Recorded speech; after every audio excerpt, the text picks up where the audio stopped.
بخاری کی حدیث ہے،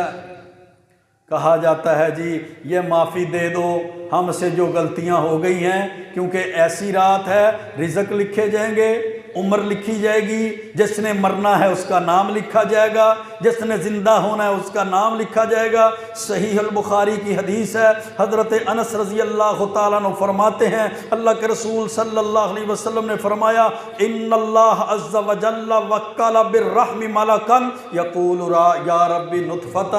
اللہ رب العزت ایک فرشتے کو ماں کے رحم پر مقرر کرتا ہے، نطفہ ہوتا ہے، وہ کہتا ہے یا اللہ نطفہ ہو چکا ہے، یا ربی علقۃ خون کا لوتھڑا بن چکا ہے، یا ربی مضغۃ اب گوشت کی بوٹی بن چکا ہے، فَإِذَا أَرَادَ أَن يَقْضِيَ خَلَقَهُ، جب اللہ تعالیٰ اس کی تخلیق کا ارادہ فرماتا ہے، انسان کو بچے کو پیدا کرنے کا ارادہ فرماتا ہے، پہلے 40 دن نطفہ رہا، پھر 40 دن خون کا لوتھڑا رہا، پھر 40 دن وہ گوشت کی بوٹی رہا، اب اس کے اندر روح ڈالے جانے کا وقت آ گیا، اب اللہ اس کی تخلیق کو مکمل کرنے کا ارادہ کرتا ہے، اذکر ام انسا، وہ فرشتہ پوچھتا ہے یا اللہ اب اس کی تقدیر لکھی جانی ہے،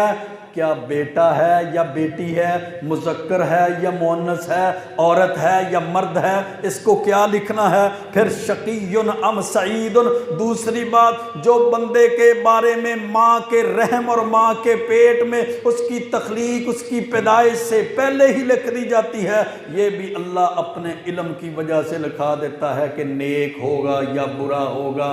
ایمان والا ہوگا یا بے ایمان، کافر مشرک ہوگا، مومن مسلمان ہوگا یا باغی ہوگا۔ فمر رزق، تیسرے نمبر پر ماں کے رحم میں بچے کی پیدائش سے پہلے اس کی تقدیر میں اس کا رزق لکھ دیا جاتا ہے۔ یہ میرے رب کے فیصلے ہیں، یہ میرے رب کا علم ہے۔ لا یحیطون بشیء من علمہ، اللہ کے علم کا کوئی احاطہ نہیں کر سکتا۔